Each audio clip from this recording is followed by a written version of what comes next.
Hey, welcome to the Latif and Red Show. I am Red. And I'm Latif. And you know what? Today is a beautiful day. It's very bright. It's very sunny. Summer is almost on the way. But hey, listen, thank you for joining us here on YouTube. And hopefully soon you'll be able to join us on redmediaradio.com. I don't know. I just don't know. And by the way, if you haven't tuned in for a while, you need to tune in now. The playlist is actually fire. Nothing but fire, baby. But anyway, what are we talking about today? Are we doing Paranormal-ish Part 2? Yep. Okay. Well, you know what? I'm going to tell you something. Okay? I don't understand everything that goes on in this life. Okay? But I am a fan and believing in ghosts and spirits. What about you? Experiences taught me that, it's something. It's definitely something. So this is kind of good news. That means the end is really not the end. You get to float around and scare people. I don't know. I got a few people that I'm not going to be Casper the Friendly Ghost. I'm going to be like a poltergeist or something. I think that's my lot in life. If I do become a spirit, that's what I'm going to do. I'm going to have like a little checklist, like in that movie. Have a little checklist and be like, you know what? It's your turn to be haunted. Have you had any experiences, that you would like to share with the listening audience? That doesn't make me look crazy. Oh, come on. Anything about paranormal. For people that don't believe in it, you're automatically cray-cray. Definitely. I used to live in this one place where it would sound like people were like having a party. Oh, wow. And it was like, in the hood. And I thought that maybe like people were just outside. Like, the music didn't fit the era? Yeah, it would sound like just a bunch of people. Oh, wow. And I would go to the window and like, okay, I don't see anybody outside. Then I'm like, okay, I'm gonna go to the door. And there's nobody outside. That's when I hauled ass back upstairs. I'm like, okay, so this is in my living room. There's something going on. But yeah, and it went on for a while in that area. Wow. And, that's what they experienced that in the Amityville Horror. Oh my God. I read the book. I'm really not a big fan of the movies, but I actually read the book. And he used to go downstairs and the carpet would be rolled back because it sounded like there was a whole marching band in his living room. And he'd go downstairs, furniture would be moved, carpet rolled back, and nobody did. To this day, I cannot figure out why the Lutzes did not move out that house. I don't know. Your kid is walking around talking about Jody the pig. That's talking to him. It was just crazy. It was insane. I don't know if I've ever shared this with you as part of my shattered childhood when I lived in a group home. I'll never forget the time. It was like a Saturday. Most people were out, but I came back in to get something out my room. And I came into, people that know the Jacks, know what I'm talking about, okay? So I'm walking, I came in through the long entrance, or the longest entrance from my room, and I'm walking down the hallway, and I'm going to get my stuff out the room so I can go back out and have a great day.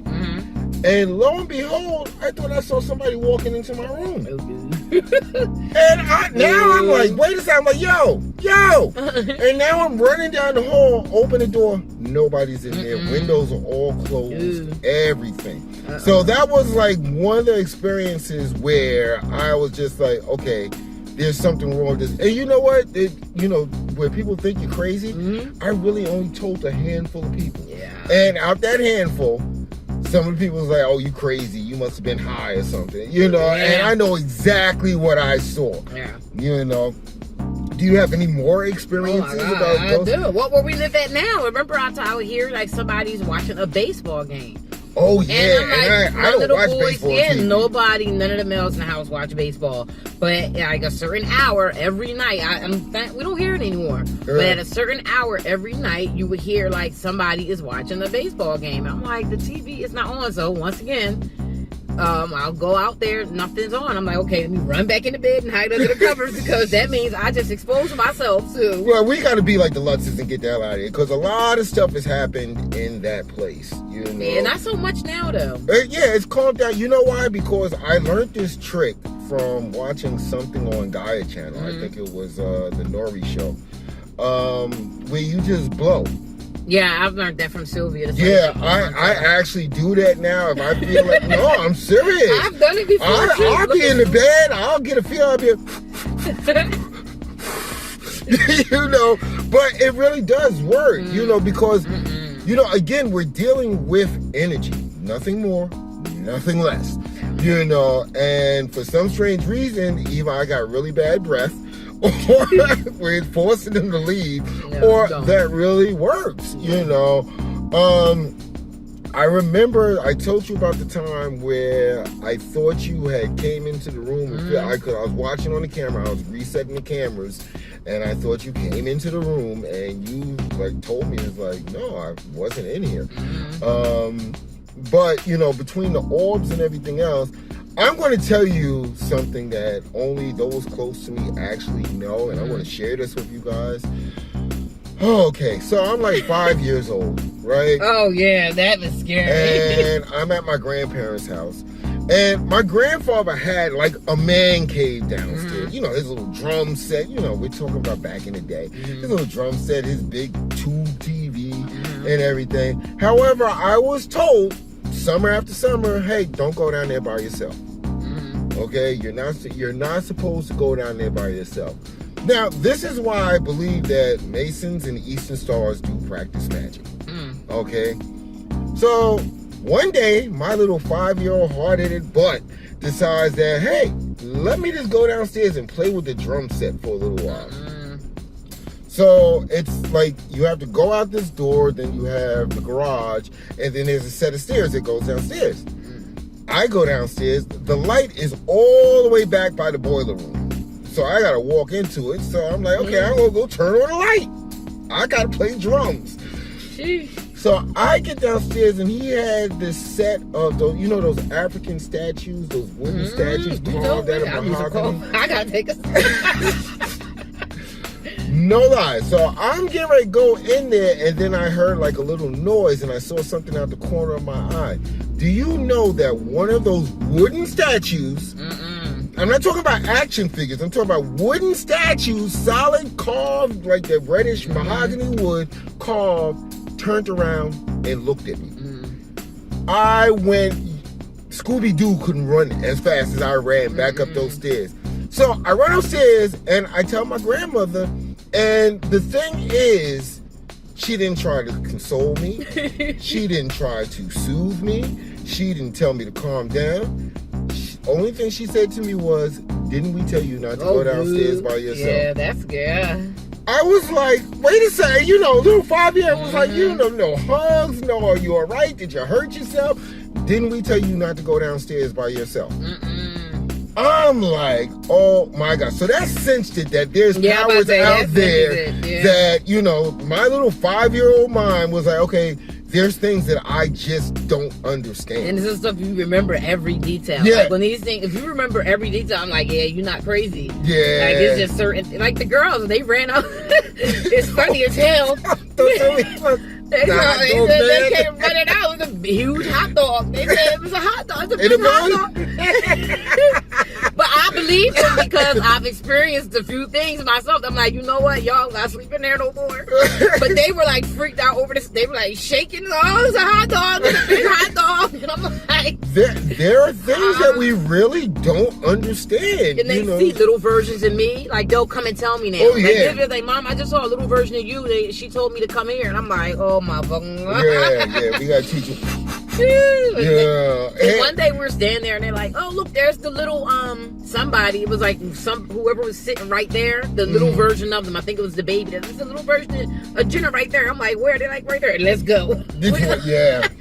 But yeah. Like I said, I don't want to be like the Lusty Stain until, you know, everything hits the fan and then you got no choice but to move and then the thing follows you. But well, they probably think black people crazy anyway. First thing I'm doing is cursing you out, you know. Get out of my house. I tell you, I don't really understand why people don't believe that. Here's the deal, and I hate to geek out here. The things that make us conscious are not biological. The thing that makes us conscious entities is not a biological thing. It's something that we're drawing from, you know, and memories don't fade. Information doesn't go away. And I'm really, really thinking that maybe we're experiencing things. Maybe you hit another dimension when you're through this shell. You know, maybe people will find rips in dimensions and stuff like that. I mean, there are so many, different. Like, I'll tell you the time I was doing something. I was about to do something completely batshit stupid. Mm-hmm. I would have really screwed up my life if I would have did this. And I'll never forget. I'm sitting in my car. I told you about this. I'm sitting in my car, and I'm like trying to gear myself up. Like, you gonna do this, And I just got off the phone with my brother, so he can attest to this. I just got off the phone with my brother, and he was like, "Man, what are you gonna do? You wanna like drive to Alaska or something? Just calm down." And I'm sitting up there in my little, stressed out mind, like, yeah, I'm gonna do this. There's no way in the world that I'm gonna let this person get away with this, So I'm sitting up there, I'm just about to put my hand on the door handle to get out and do this craziness. And all I heard was on the top of my car, which was basically a new car. The car was like 6 months old. All I heard was on the roof of the car. And most people are like, what the heck? Who the hell is that? I'm looking in the mirrors, nobody on the street. Not a soul to be found. I was like, well, maybe a tree branch fell on top of my car. I get out, nothing's going on. And I'm sitting there thinking, and again, my brother can attest to this. I call him back, tell him what happened. First thing out of his mouth is like, that's Nana. She's telling you to take your ass home. And I really believe that was my grandmother, like, Butchie, you about to screw up your whole life. Will you take your butt home now? Oh, you need more of a hint? Well, yeah, I don't know. I oh my God. Yeah. Oh, I'm getting chills right now. Yeah, just certain thinking things about it. This probably go on and on. There's a time, twin, we were in the hotel room, and he's like, I never heard his voice go this high. He's like, Mom, I'm like, I know, because he used to talk about it. Yeah, I'm like, what? He's like, it's a man in here, and I'm like, what? And he told me there's a man, and we've seen this on like Gaia channel and stuff. This man, he has like the old like country, almost like a cowboy hat, had the full description. He said he came, he walked through the door, and he said he looked over at my son, looked at their bed, like slowly, and then he looked over at the TV. The TV was on, and then he just walked to the back of the hotel where the bathroom was at. And in hotels, once you're in, like it's the bathroom. There's only one door. And I'm thinking like, well, you better hop over this bed and wake your brothers up, because I'm not moving. And then I'm thinking, shit, I gotta go to the bathroom. I can't even go to the morning. But the way he told it is like, he wasn't lying. He was, he was dead, like scared. He was scared. He was about to chill, like he was scared. And I think children experience it more than we do as adults, because we're kind of closed-minded. And, again, these were the things that I used to actually read these books. Back in the day, I was like a horror fanatic. Anything that took I was like roller coasters. If I could be scared, I was happy. But since then, change of mindset, cannot do it anymore. I just want to be in a house by myself. Yeah. I remember we used to watch A Haunting. You come with me, the bathroom is right there. Yeah, I'm not messing around with that stuff. I don't. I'm sure you guys have stories of your own. Please leave it in the comments. Definitely leave it in the comments. If you're watching on a social network, leave a video comment. I would love to hear your story. Definitely. Would you like to hear people's stories? Yeah, sometimes. a little bit. I got enough to scare myself. Wow. I got enough. Like that bird, I told you when I was little, that big, colorful, like big bird, but colorful, just landed. Yeah, I think that was an alien. I went back, I'm like, oh my God, as a child, I'm thinking, I asked my mom, is it a parade today or something? She's like, no. And nobody's outside. And I'm like, well, this big bird. And they're like, where? We all go outside, and then look, the bird's gone. But it like looked at me with these big wobbly eyes, like sitting there looking at me, and I'm like, can you tell me how to get to Sesame Street? But I remember that, and I'm like, okay, I wasn't tripping. This stuff, I don't want to know about it, but when it comes, I see it. There you go. That's it. Well, in any event, please, we appreciate you tuning in, but your comments are very important. I think next time we'll talk about disclosure and the aliens, because since you kind of like led into it or segued into it with the big colorful bird. That was crazy. It was real though. I wasn't. I'm not doubting It you. was before. Again, Yeah, I didn't. It's not when people tell me stuff, it's almost like last night's episode of Real Talk 2.0, where we was talking about that new show on Amazon Prime, Rabbit Hole, which I love. There are just certain things that it may be a conspiracy theory, but there's enough proof that's basically saying it's not a conspiracy theory. So the choice is completely up to you. It's just that I hope you don't make the choice or make the wrong choice, too late into the game, because you could end up like the Lutzes and the Amityville Horror, which you wanted to take a picture in front of their house. I still don't believe that. I said a prayer while you was taking that picture. Please do nothing follow me home. I did. I said, people are living there. I'm just interested. I just saw the movie. Please do not attach the video. And I was paranoid in that car ride. If you noticed, I was looking back during Make sure nobody's sitting in the back seat talking about where we going now. Oh, we going over to Jersey? Jersey? Oh, I never did no hauntings in Jersey. Hey, listen. I'm Red. I'm Latif. And I want to thank you guys for tuning in to the Latif and Red Show. Make sure you keep it locked to redmediaradio.com, because we're doing nothing but fire for you guys. Hey, you already know. Love you guys.